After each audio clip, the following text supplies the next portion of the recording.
I won't smack them. I will just pinch them. Or families, they frown on it, Yeah, that's all they know. One time you are going to actually kill your child, not because you wanted to, but because you are so angry at that moment and you just want to do something.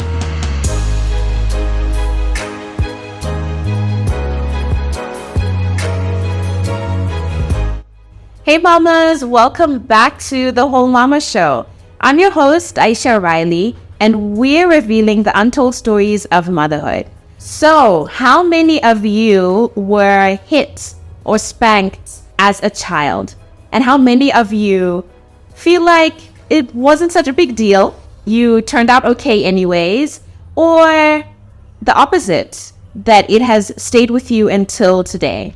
So today's episode is about exactly that, disciplining your children. What's too much, what's not enough, and the idea of gentle parenting. I know that's a huge buzzword right now, and it's something that a lot of us are probably confused by. I can definitely say that I'm not quite sure what gentle parenting is exactly. So before we get into anything, please remember to join the Mama Village by subscribing to my channel. And you can watch all of the other episodes of the Whole Mama Show right here on YouTube.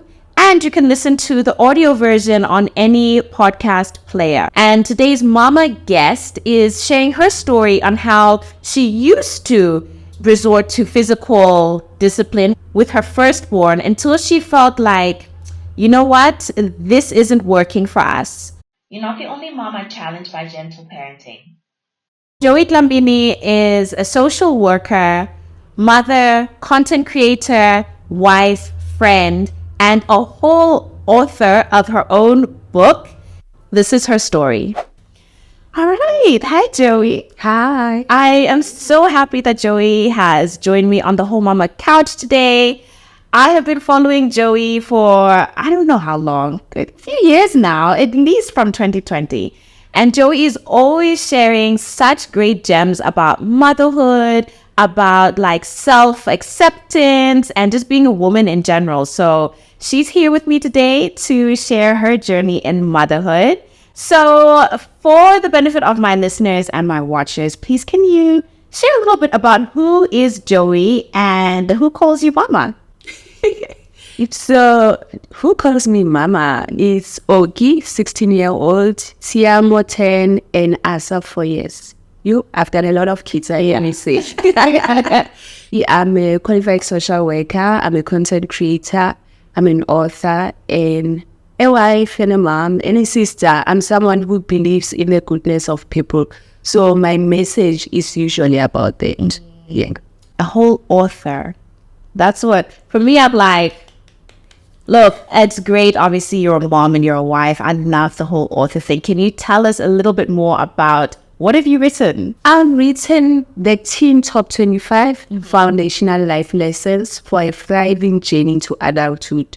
The reason why I wrote it is because when I was a teenager, we did not have books that spoke to us and our experiences. And right now, parents are complaining about AMA 2000, Yeah. A lot of parents, they don't know how to raise them, how to support them.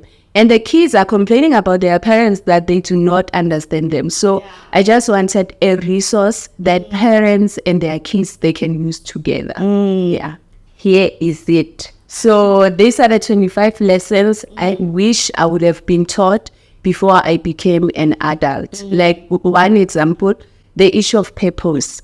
Some of us, we are only discovering our purpose now. Yeah, it's a buzzword for everyone. Yes. The issue of what happens when you fail. What do you do? Doesn't mean that you are a failure. And setting goals. Others, we are only learning these things on our own, even finances. So I talk about all these things in my book. I think I need to read that book for myself.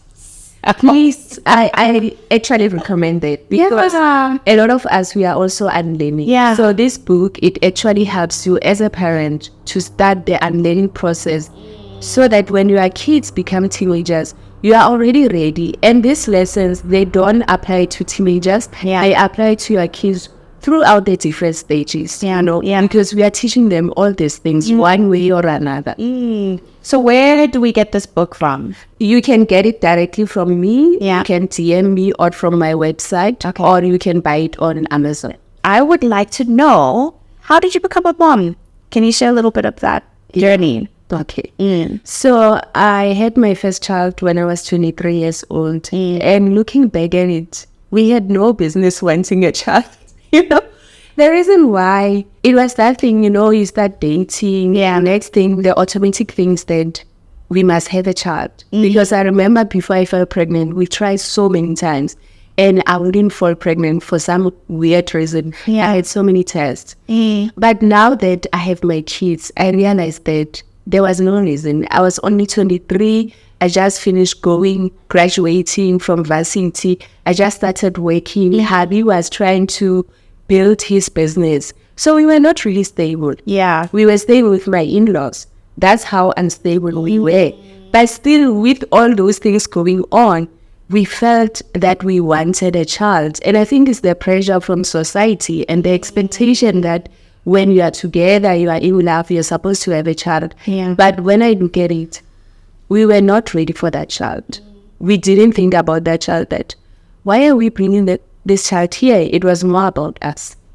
That's so interesting and the reason why I'm also saying that is because I feel like a lot of us have that kind of sort of like thinking or mentality of like, we're in love. Yeah. We're good. And it's almost, and maybe it's not just us, but it's like you were saying, society kind of making it seem as if to prove your love, you have a baby. We do not consider those things, Even emotionally, I was not okay because we were still starting out. And I come from a background, my mom was a single mom. So I knew that when I started working, I need to go back home and build a house for my mom and my sisters. I need to take care of them. Yeah. So now I'm bringing another added responsibility on top of that. We did not have our own house. And yet we brought that person. It was a family house. It was my mom-in-law, my late mom-in-law, my 3 sisters, my husband. No, it was too many people in the house. And now I'm bringing this person. So for me, I feel like the foundation, it was not the type of foundation I wanted for my child. I wanted things to be different for him. But I didn't really think about it at that time. I was just excited, like, no, I'm pregnant, I'm going to have a baby. And Habi was there. We were so excited. He was the first grandchild for both my mom and my mom-in-law. And also for Habi, there was that pressure because his younger sister had a child. So there were rumors that maybe he can't have babies. That is why all his friends had babies. By the time you guys were 23? Yes. Okay. Yeah. All his friends, he's 6 years older than me, so he was 29. Okay. So for everyone, it was like, it was a bit too late. He was supposed to already have a child. So there was that pressure and there was a relief that, at least he can make babies. That's how I was, imagine, you see, the whole conversation is not about this child. Yeah. It's about us and what we think and what society thinks and our fears. So yeah. Sure. So, but you were excited though.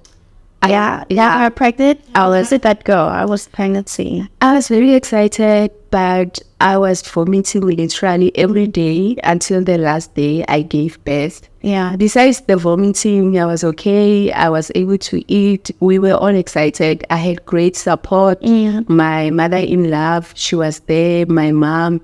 I remember the day I gave birth. I was supposed to come back. I went back home in Limpopo so that I'm going to give birth so that my mom can take care of me. Yeah. So I was supposed to come back here in Joburg to have my baby shower. But they were fighting about my baby shower. Like, my husband wanted to be involved. I don't know why. So they were fighting about it. Then my son was like, no, let me just come today so that the baby shower will be cancelled. So I had him on the 27th April, Freedom Day. Oh. Then Harvey had to come there, that side, using taxis from Joburg coming to Limpopo so that he can come and see us. So when I was actually pushing the last push, he was at the gate. So Did he miss it? Yeah, he used it, but he was able to be the one to dress him because immediately when he came in, the nurses were about to dress him. Yeah. And so how was that, like, afterwards? That sort of the newborn, new mom stage for you? Like, mentally, emotionally, how are you doing in that postpartum period? I think at first I was just winging it. Yeah. Because my mom was there and she was so involved. Yeah. I remember when I came back home, she was sleeping with me and my son in the same bed. And she would wake up at night and jump, "Where's the baby? Where's the baby?" Like, the baby's here, So, and she was so involved even with the bathing and everything. But I realized something, that if I allow her to continue like this, I'm not going to learn how to take care of him. So I had to ask that, okay, Mama, can I please learn how to take care of Oki? You will support us. And it wasn't easy. Yeah. And I had to also deal with the traditional aspect. So I'm Betty, my husband is Sun. So for us in our culture, after 3 days, when the umbilical cord falls, the child, they cut their hair. Yeah. For hubby's side, they don't cut the child's hair. They will only do it when the child turns 1 year old, and then they do a ceremony. So this was where me and him, we needed to decide what is our tradition as a couple, as a new family. So one of the things, I did not cut his hair. The umbilical cord, I threw it in, I flashed it instead of giving it to them, because I was like, I don't even know what's going to happen. When he turned 1, we didn't cut his hair, we continued. So that was a period where I had to learn how to stand for myself and for him, and to create our own traditions and values as a family. So the family was supportive, but it wasn't easy for them because I was coming up with all these rules. I remember they used to say, "Oh, give me a magazine." Because I say, no, the magazines are not saying that. That's like your point of reference. Exactly. Yeah. So they were calling him that because everything, I was like, no, they don't say that.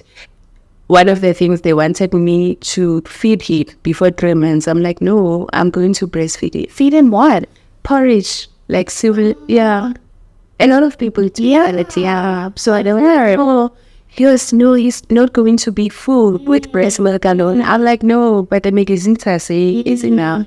And thankfully, he was growing, and they were actually shocked. So now I was the example. They were showing everyone that, look at Joey's child, and can you believe he's not eating anything except breast milk? Yeah. And breast milk is... that's like a whole other episode for me, because it's so amazing. And it's so misunderstood. Exactly. Like you're saying. Yeah. So obviously it was like quite a time for you to kind of like readjust under normal circumstances. Yeah. But then obviously there's this added kind of like pressure, and the families watching you guys and all of that. When did you come to a point where you kind of felt like, okay, I think I've kind of got this? Because let's be real, even now, we can't really genuinely confidently say that we've got this. No. But more like, okay, he's okay, we're okay. I only went back to work when he was 9 months.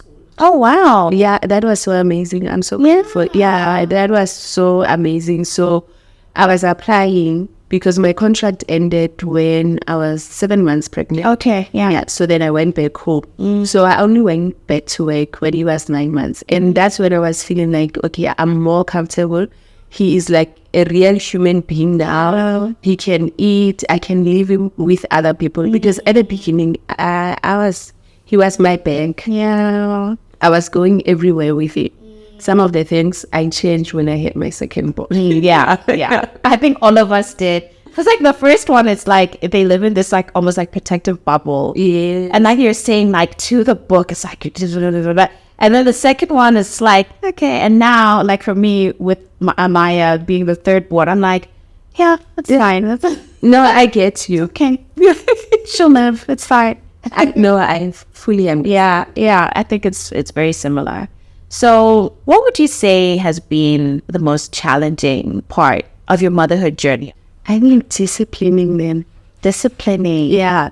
Yeah. Even now, it is still a challenge. Yeah. Because for me, especially with my qualifications and everything, I wanted to be a different mom for my kids. And one of the things was how I disciplined them. I wanted it to be different. I did not want to beat them or use corporal punishment. Yeah. But the reality, especially with Onki, I ended up using it. Yeah. Because that is what I knew. Yeah. And I believe that the person that I am today, it's because of how my mom raised me. Yeah. And it's not like she was beating me all the time, but I knew that if I did certain things, it was going to go to that level. And I had accepted it as, okay, this is what happens. When you parent kids and they don't listen, this is what you do. You will be forced to do this. So when I had Oki, I thought that I'm not going to be that mom. But unfortunately, I did. Because that was the only thing I knew. Until I had Siamo, and I think when I was doing my second degree, social work degree, that's when I realized that, no, there has to be a better way. But the unfortunate thing is that because I'm so used to that method, even when I'm trying new things, it's not easy. Yeah. And sometimes I wonder that, am I spoiling them? You know, maybe I'm too much. Maybe I'm supposed to do a little bit of it. You know, I went from, okay, I won't smack them, I will just pinch them. But at the end, where I am right now, it did not resonate with me. I felt that there has to be a better way for me to correct and teach my kids without using physical punishment. And it's not easy. Yeah, it's not easy because also families, they frown on it, you know. Yeah, that's all they know. Yeah, it's like, okay, what are you saying? You turned out okay. And society, most of the people who were raised like that, they feel like, no, you are spoiling your kids. Kids are going to turn out okay. So I have to keep on trusting that I know what is best for us and for my kids. Even with Habi, first it started with saying, okay, you want to eat, I'll be the one who does it. Because I felt like, that is too harsh. With me, I felt like I can control myself. But then now when we are, it's like completely we don't. So both of you don't use any kind of physical, what's the called, like reprimanding, I guess. Yes. With any of your kids. I guess we call it gentle parenting, really, isn't it? Because that's, as far as also how I started following you and what I know of a lot of your content, you're a huge advocate for gentle parenting. So before you started practicing gentle parenting, how did you discipline Oki? I will talk to him, but then if it comes to a point where I feel like, no, he's not listening, I will actually I'll either beat him or I'll pinch him, what I was saying, that I feel like it's not too much. Yeah. But it will happen that time. Yeah. But for me, I wanted to come to a place where it's not an option at all. Like where even if they do whatever, no matter what they do, I know that I'm not going to use that as an option. There was a time, I think he was in grade 1 or 2. Yeah. I was not going to work. I was still home. He said he used to go with one of his uncles. Like, no, I'm walking to school. I'm busy. I need. I'm like, okay, baby. I think he's joking. Yeah. And he's like, okay, bye-bye, mom. Bye, baby. What? So I'm thinking he's going to the uncle because he's next door. Oki actually walked. He wanted to walk to school. And he's being driven to school because it's far away. So after a while, the uncle comes. It's like, where's Oki? I've been waiting for him. But no, Oki left. Only to find out that he walked. So I left. I remember I was wearing a gown. I walked in the street. I was looking for him and seeing all these buses and taxis. And I'm just praying that nothing happened to him because he was small. He was like 7 or 8. Gogo calls me and says someone came. There's a couple that came with Oki. They found him. They found him in a garage and they see the uniform. So they know the school is far. So they're asking him, where are you going? It's like, I'm going to school. Where's your parents? No, my mom said I can walk to school. So they are coming because they wanted to see this mom say an 80-year-old can walk. Where is going to cross all these highways when I got there, I found them. He was safe and everything, and they left. After they left, I took my slipper. I beat him. I was so angry and crying. And someone can say, yes, you are justified. What he did was wrong. But now, if I think about it, he didn't see anything wrong. Yeah. For him, he was like, I'm walking. You see other kids walking. Yeah. He doesn't understand how far that thing. He doesn't understand the risk. And when I was beating him, I was crying, beating him at the back, On his bum. Yeah, on his bum. That's what I used to do. I don't like the just because it's like I'm justifying it. Yeah, like it's not bad.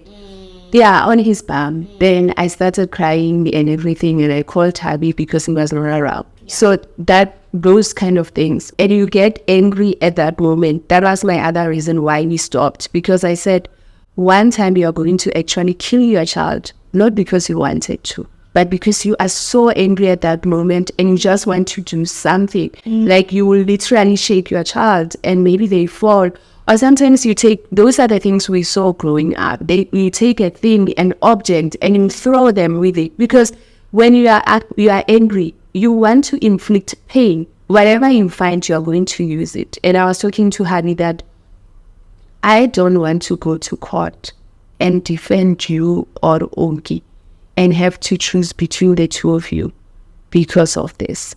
Looking back at how we grew up, it was a norm. Even at school, they will hit you with a shambok and it was fine. And sometimes it's not that parents, they wanting to kill a child or do something like that. It's that thing that when you are angry and beating someone, you actually forget and nothing is enough. I remember there was a time and I was beating him and I was saying, you don't even answer. Then when he responds, you are talking back. And those are the words they used to say to us. When you respond, you are wrong. When you keep quiet, you are wrong. So I was like, what am I actually asking for? So those are some of the reasons. Because as much as you feel like you can control yourself, the reality is that there will be a day where you can't control yourself because you are just so angry and you will say, I lost control. I didn't mean to, but the damage is already done. Yeah. Yeah. That's so deep. It had to get to that level for me to really understand it because, as I said, growing up, I was beaten by adults in my life. It was a norm. And I remember I even justified it because there was a time where my late uncle, I was helping him. He had a spaza shop, so I used to help him there. So there was a time I stole money from there. Yeah. And I will go, peer pressure, I'll go and buy things for my friends at school and what. Then he found out. So he beat me. And when I was sitting, I remember I had a journal I was writing and I'm like, thank God he found me and beat me because I could have been a thief. Where would I have ended up? This is you writing as a child in your journal. Exactly. Yeah. Because we normalize it to such a point that even the child, they can really accept because after I decided, I went back to Oki and apologized. Yeah. And I apologized that I'm sorry for how I raised you, for beating you when you did wrong things. It was wrong of me. And he said, no, Mom, I understand. I was wrong. And I said, no, you should not understand. I was wrong. I was the adult. I should have known how to control myself. And you should never feel that someone has a right to hurt you because of your actions. We are supposed to control how we react. What I'm trying to prevent is that he's a boy child. When he grows up, I don't want him to abuse someone else and say, it's because I love you. My mom used to do it to me because she loved me. And raising Aisha, I don't want her to accept abuse because she saw us beating her because we love her. So it is that deep for me. Yeah. There's so many nuggets here. But this most recent one about you don't want it to become so normalized that your male child becomes a man who beats, and you don't want your girl child to become a woman who accepts abuse. Yeah. Right? I'm curious, I think I'm going to be speaking for a lot of parents, especially African parents here, where, a lot of the sort of conversations about, or rather the opinions against not beating your child, it comes with, but that's different. It's different because I'm the parent and they're the child. So there's a bit of a like hierarchy, when you're, husband and wife, then you're equals. But if you're a mother and a child, there's a hierarchy there. So it should be okay for me to discipline my child this way, because how else are they going to know better? It's okay because it happened to me and I turned out okay. It's okay because at a certain age, they don't understand words. So I'm curious on your side, like, for you and your husband, how did you get to this point where it's a complete no matter what, we are not physically disciplining our children? And I think it was a post that I read of yours, or no, I think it was the talk last week, where you said that you didn't even call it disciplining. You said beats. You like replace the word discipline with beats, so that you can actually like really we can appreciate the actual impact of that action. It's not, because when you say discipline, it sort of softens it a little bit. Even smacking. Yeah. It's a bit of a smack. Yeah, but then when you say, I beat my child, it has a different weight to it. So I'm curious on your side, how did you kind of navigate all of those kinds of like societal explanations, really, of physically disciplining children? Honestly, it hasn't been an easy one, because for both me and my husband, we come from homes where we were beaten. And we were talking about it. I think most of the time for the block is that we feel that if I say my mom was wrong, am I questioning who she was to me? Am I not respecting her or honoring who she was? Like, especially for me, my mom is gone, even for her. But what I've learned is that you can honor and respect your parents and still disagree with how they raised you. And also give them grace for the fact that they did not know better. And they raised you with the resources that they had. And things are different. We have platforms like this. Our parents did not have such platforms. And they were raised in an environment that was so violent. Everything was violent. So that is the only language that they knew. They were abused at work. They were abused outside. So it was a norm for them. Abuse was the language. That is not the same reality for us. So why do you feel that you need to continue disciplining in that way? Why don't you allow yourself to see that maybe there's a different way? And I will always take it back to the issue of gender-based violence. It doesn't start when a child is old, he's a man. It starts from this age. Even the issue of bullying. If you look at it, they will say that some of the bullies is because they have been bullied themselves, or it's because from their home they are not being taken care of, or they come from homes where violence is a norm for them. Hence, they are going to do it with other kids. So we can't look at it in isolation, because it affects all these different systems. As much as people will want to say that, no, I do it when I'm calm, no, it does. Like, how are you? That was going to be my next thing, because because how you're saying now, it's, and I agree with you that you're not the only parent who will be angry while beating or disciplining their child, right? But what about those parents who, they are calm, they're not doing it because they're angry? It's more, let's look at that example that I brought up earlier, where I said that a lot of parents would say, but at this age, say they're 2 or 3 or 4 years old, they're not at a level from a maturity point of view to understand words and how to explain to them that what they did was wrong or dangerous or whatever. So, but they do understand a little bit of pain, on the bum, on the hand, or whatever it is.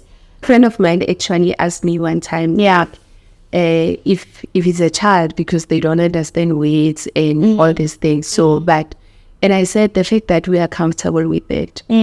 This person does not understand words, but we feel that we are okay with us a little smack on why can't we find other ways of teaching them?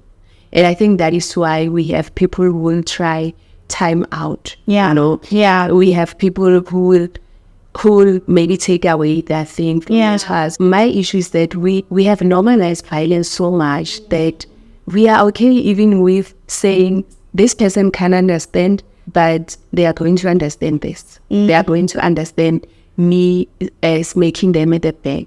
So I was saying we need to come out and find other ways. And if we look at our world, what kind of a world are we living in? Violence is such a problem. So we should not even be okay with it from an early age. And I love the point you were making about parents. We feel that I'm the adult. But why are we not modeling the type of behavior we want to see? And the type of behavior, we don't want to raise violent kids. No, we don't. You know, the mistake with us parents, we expect that I'm going to say it once, then it's over. Yeah. We expect that I'm going to teach you, like for me, so unrealistic to say, I'm going to tell you once and you must do it. Yeah. And I must not come back and remind you. When we look at our world, in our workplaces, they teach us over and over. We have performance appraisers, we have coaching, we have trainings. And the reason we are having all these things is because we know that as human beings, we need a reminder. We need continuous, consistent, learning. So why are we expecting our kids to just be told something once and they must do it? These people are developing. And sometimes we expect things that are beyond their developmental age. Yeah. Like, people will get angry that a child is not sitting still. Kids can sit still at all. That's me.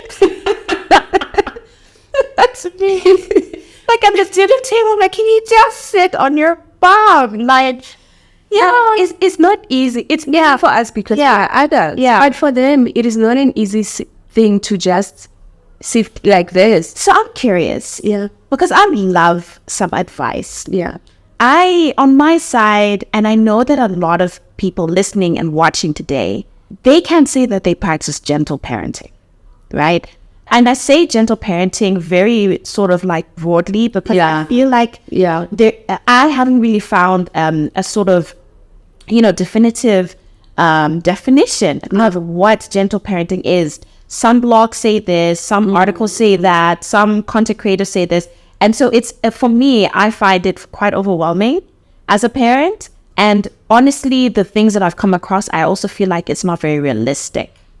I'm going to be real with you. No, be real. I want to. So, but I'm curious because you mentioned obviously that you stopped with Oki, and then when Siama was born, from then on, you guys haven't really, it wasn't an option, right?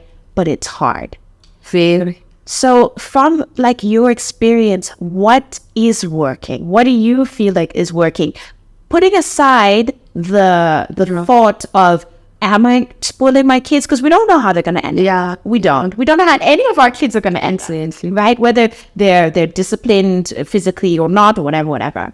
But for you right now, as a gentle parent and an advocate against, physical discipline to children, what do you feel is working? How can I, for example, as a parent who is trying to discipline their children, how do we do it in a way that's not physically harming them? For me, what has been working is communication. Yeah. And I'm not going to pretend that I get it all the time. There are times where I shout. There are times where I get angry. There are times I almost I remember there was a time I was going to an event and Siamo said something to me. I was talking and he responded. And when I turned back, the way I called him, I was like, this child, if I can hold it. But because of the work I'm doing with myself, I was able to hold myself. And sometimes it looks like because of their age, they know if you do 1, 2, 3, this is going to happen. Right. And we do it as a family. All of us, we agree so that they are not surprised. Because one of the things I realize as parents, you were expected to act in a certain way, but no one really told you. Right. Then the day you don't do that thing, then everyone is on your case about, no, why are you doing this? Why? So we communicate about these things before they happen. And we also communicate about our family values. What do we value as a family? One of the things I'm very big on is honesty. That I want them to be honest.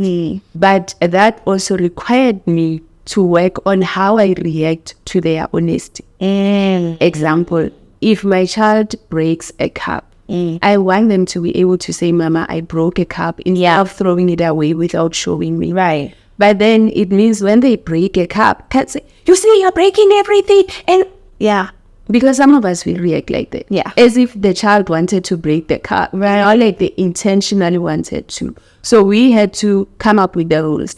Phone, the issue of phone. I think it's a struggle for most of us. Now, if you are going to use your phone when you said you are not supposed to, I take it. It's part of the discipline. And what I've noticed, kids, as much as we think the beating, it works, it doesn't really work. And I remember with my aunt, she would say to my grandparents that you can beat my body, but you're not beating my soul.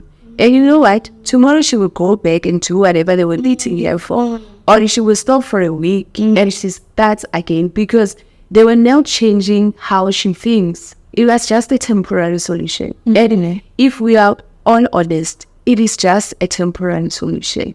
But when you are communicating and you are giving them discipline that is going to actually make them feel it. For example, Oki loves his phone. So I know that when I take his phone, it affects him. Beating him did not affect him. Yes, he was crying for that time. But after that, it's done. But when he actually understands that they are going to take my phone, something that I feel, so I need to make sure that I do whatever I said. So find and it won't be the same for every family. Right. And also you need to understand that it is a continuous thing. It is not a one size fits all for everyone. And it's not something you do once, then it's done. Give your kids the grace to understand that it's going to take time for them to get there. Like, I'm still busy with my kids. That's why I'm saying it's a constant conversation with us. You go back, sometimes you feel like, oh, maybe I should try this. Maybe I should. Because we are not really sure. We are just, there are things that based on how I was raised and the research that I have read, I feel like physical discipline, it does not have a place for my kids. But other things I continue to learn. Can I ask you to elaborate a little bit on why is it hard? Because if you feel it deep in your heart that beating your child or physically disciplining them is not the right thing to do, it's not going to teach them anything, what's making it hard for you right now to stick to that? I think it is the unlearning. It took me how long? Like, I've had kids 16, 17 years. So it means for 22 years of my life, I was believing that physical discipline is the way to go. So now I'm busy unlearning that it is not an option. So my automatic reaction is physical discipline. Okay. That's like default settings, basically. Exactly. Yeah. But then now I'm teaching myself that there's another way. So it is really not an easy one. And also I think because it is not a norm for everyone. Where physical discipline, everyone, you'll find someone who's supporting you. You'll find someone who say, beat them, shy, whatever. But when it comes to this one, and you don't find so much support. So it means I need to keep on reminding myself, why am I doing this? As they grow, every stage, it comes with a different OD who's doing things differently. When I think, okay, now I understand him, some of the challenges are like this and we can resolve it like this. Then he comes with the new ones like, Mom, can I go out until 11 o'clock? Wait a minute. So then now you must start having the conversation again. Okay, when it comes to this is how we feel. How do you feel about it? And on this thing. So it's a continuous thing. And I think accepting that it helps, unlike expecting it to be an instant result. Yeah. So giving yourself grace and understanding that sometimes I'm going to go back, but what's important is to acknowledge, ask for forgiveness from your child and yourself, and start again. Yeah. So on that note, Joey, what would you say is your whole mama truth? Embracing the discomfort of parenting. It is just like that. Parenting comes with discomfort. We can't change it. So embracing the discomfort of parenting. Let's say as much as we wish it was. Yeah. Very uncomfortable most times, but joyful. Yeah. Thank you. Pleasure. That's so deep. And so where can people find you? I'm on Instagram as Joey Dlamini. I'm on YouTube as Unlearning with Joey. On TikTok, I'm not sure what I'm doing there, but I'm there as Joey Dlamini. I always love chatting to Joey and reading her captions and following her stories on social media, because I feel like she's always sharing such great, relatable, easy to execute ways of us to become more intentional parents. What was your biggest takeout from this episode? Are you a parent who believes in disciplining your children the old-fashioned way? Or are you trying to become a bit more of a gentle, more conscious parent? Or do you believe in a bit of a mix of the two? Let me know in the comments below. And if this episode resonated with you in any way, please remember to share it on social media. Tag me at Aisha and Life. I'm on TikTok, Facebook, YouTube, Instagram, and Twitter. So please go ahead and follow me there. Once again, I'm Aisha O'Reilly, and I hope this episode has left you feeling a little bit more whole, Mama.